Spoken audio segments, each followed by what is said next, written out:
Watch the lights. 12 laps, remember. 10 points for the win. Pay special attention to the man at the front of the pack in the number 22 outfit.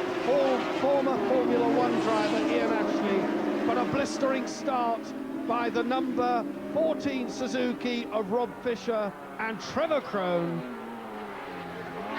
The Dixons have got going again, so Darren and Sean Dixon, number 54, are well in there.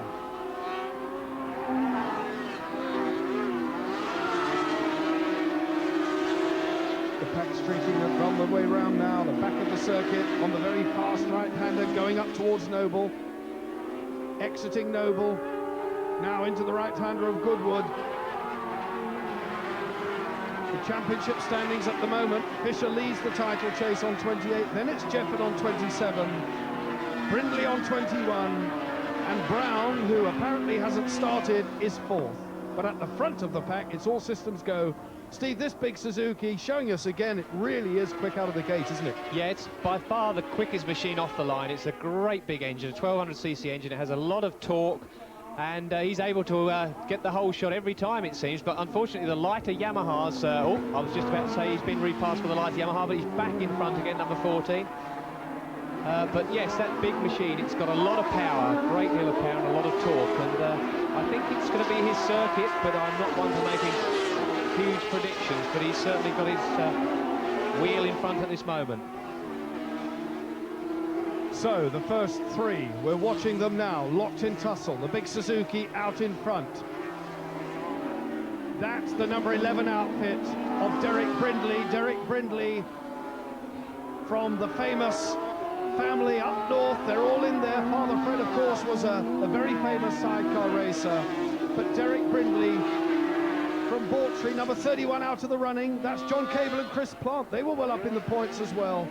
So they're on the grass, parked up. So Derek Brindley, number 11, from Bawtry, in second place. Ahead of him, from Workington in Cumbria, Rob Fisher and Trevor Crone. Just 21 years of age, Derek Brindley, the man in second place in this picture. The 1989 Formula 2 champion. When he's not racing motorbikes, he's a computer programmer, would you believe?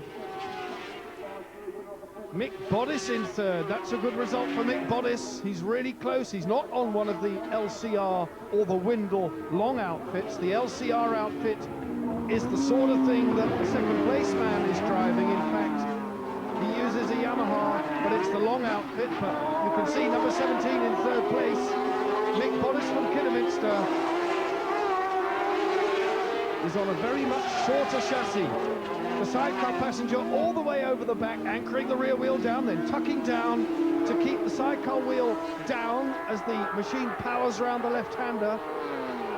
But these two, we've seen them with Sikorsky, they really have to work for it. But Brindley, just 21 years of age, showing a lot of maturity on three wheels as he makes a go for the lead. Yeah, they're two totally different machines. One being the number 11 Brindley outfit, being a very lightweight machine, very much like the 500 Grand Prix sidecar outfits. It's much, much lighter than the Fisher Crone machine, which is a huge 1200cc engine. The big machine, the number 14 Fisher Crone, has a lot more torque, and it's much quicker out of the corners, but on maximum speed, I would say Brindley's outfit has that edge. The passenger in the leading outfit, Trevor Crone, had his first taste of the Grand Prix season this year when he jumped in the hot seat with Tony Baker, and it is in fact a Baker chassis that they're using at the moment. That Suzuki is in a Baker chassis. Tony Baker, the man who built that machine, rides in the Grand Prix, and Trevor Crone passengered him when Baker's passenger was injured and had a good result. But now he's back with the four-stroke power of the man he's used to as a sidecar wheel lifts. Now that's the weight of that big Suzuki. It's not as nimble. They can't flick it through the turns, and that was illustrated there. They were under pressure. Yeah, he actually did himself a real favour there, because he wants to be slow right in the middle of the corners, and he's holding Brindley up. And then he can power out much quicker, so he actually made up some ground there, and it held Brindley up enough for him to get that big Suzuki underway. And you can watch it in slow motion now. Brindley nearly runs into the back of him here as they make a bit of a mistake, but the big Suzuki, number 14, he can get on the power, and out he comes, and he's pulled out a second or so there, so it's helped him in some ways. Third place man, Mick Boddice and Dave Wells. Mick Boddice from Kidderminster, one of the most experienced sidecar drivers of all time from the famous Boddice family. You'll remember Bill Boddice if you've had anything to do with three-wheel racing, but I'll leave that for a moment, because sideways Derek Brindley gets the Yamaha outfit alongside the Suzuki. So Derek Brindley now scrubbed a lot of the speed off on that right-hander. He got it locked up sideways, and that enabled the Suzuki to power away again. But I was giving you the lowdown on number 17, Mick Boddice and Dave Wells. Mick Boddice, 7 TT wins, one of the most successful sidecar drivers ever in the Isle of Man. That's an event he goes to regularly year after year. The 32-mile Isle of Man circuit, a very different kettle of fish from the flat 2.35-mile tarmac here at Thruxton. But now closing up is Grand Prix regular number 8, Barry Brindley. Barry Brindley with old passenger Graham Rose. So Barry Brindley is now in 4th place. Brindley, who goes regularly to the Grand Prix, this man you're looking at him now, is one of those packing up tonight and leaving for Czechoslovakia. He's currently lying in 15th place in the World Sidecar Road Race Championship, having had not such a very good season as 1989. And his number 8 depicts, because that is where he finished in the 1989 series. But he's now having a really good go at Mick Boddice. In fact, Mick Boddice, number 17, and number 8, Barry Brindley. The caption says Tailford. I have to tell you, the passenger in there is Graham Rose, passengering Barry Brindley, because Julian Tailford was injured at Le Mans. He had the ejector seat treatment and was catapulted out of the outfit in the French Grand Prix, and Barry Brindley had no alternative but to use his passenger of many, many seasons, Graham Rose. They're going well now. They're up to 3rd. You would think, Steve, that with all the experience and the speed, and I have to say the superior equipment that Brindley has got, he should be on for the win here. Yeah, I think he is. He's coming through slowly. Unfortunately, it's the same for everyone, but the conditions here this morning were diabolical. It was very, very wet, and none of these machines will possibly be set up 100%. The tyre choices was a little bit of a gamble. As we saw a lot of them sliding around, it's very, very hard to make the tyre choices, as the track is perfectly dry now, and this morning it was very, very wet. So there's a little bit of a lottery as to what settings to choose, but it looks as though Brindley is coming through. Well, the fastest lap has been set by number 11, Derek Brindley. His brother is behind him, so the Brindley brothers, number 11, Derek Brindley, and his elder brother, number 8, Barry Brindley, are now fighting for 2nd and 3rd, and ahead of them, and they've never had the pace so hot, Rob Fisher and Trevor Crone from Workington in Cumbria on the 4-stroke Suzuki are about to have a pair of Yamahas, in fact a Krauser in 3rd place, swarm all over them. Just look at the pressure they're under. This will test the experience and the mettle of Rob Fisher. Can he, in the early stages of this race, ride consistently and sensibly to keep the Brindley flying brothers behind him? Well, this is the place that the faster Yamahas are going to make their move if they do. They're in the slipstream now. The pair of them are in the slipstream.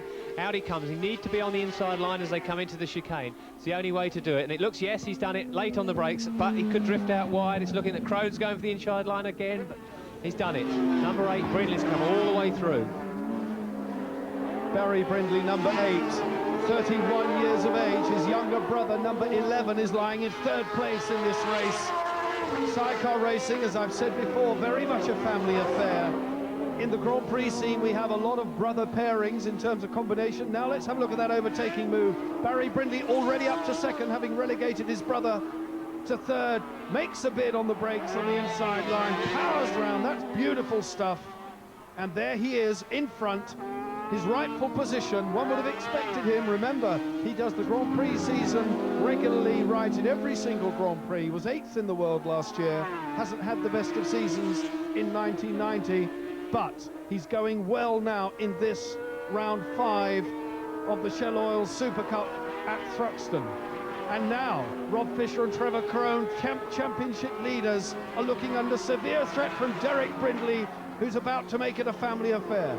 Well, that was good stuff. Can the Suzuki hold off this one? Well, again, we're going to see it in this particular part of the circuit. If Derek Brindley can get in the slipstream of Fisher Crone outfit, tuck him behind him and make a late braking pass, it's the easiest place for them to do it. So he's right tucked in behind him now. We're going to see. It looks as though the Suzuki has an equal speed, but yeah, no, he hasn't quite managed it. But that's the place it's going to be done if it is done. the gap in the points between this man, number 14, Rob Fisher, and the chap behind him, number 11, Derek Brindley, is just 6 points. In fact, it's not, yes it is, it's 7 points, I beg your pardon. So, Derek Brindley knows what he has to do. He has to get past the yellow Suzuki and score more points. He's on 10.98 where he's sitting. The man in front of him is on 9 points. Barry Brindley, the race leader, number 8, has no points at all worth mentioning. So 10 will certainly help his championship chances. And we are well over half distance, in fact 2/3 distance into the race. Brindley is away in the lead as we would have expected. The battle now very much on for second and deciding which one of these two will grab the 9 points. Number 22, the Yarwood Ashley outfit's come in. He thinks it's got a cracked chassis, which is very unfortunate for them. A lot of stresses and strains put on these machines. They're built in some ways like a Formula One car. They have a monocoque chassis made out of lightweight, light gauge aluminium, top riveted together, but there's a great deal of strength in it to put it, and it's also very, very light. But not so for this Suzuki. It's a massive outfit, and Derek Brindley is finding it that way because he can't seem to get past. It's a point where the Fisher Crone outfit needs to be as wide as it possibly can to hold him back. Club chicane, second place, number 14, Rob Fisher, Trevor Crone. Third place, number 11, Derek Brindley and Nick Roche from Bawtry. And it looks increasingly as though, as we get further into the race, that Derek Brindley has no real answer for the Suzuki ahead of him.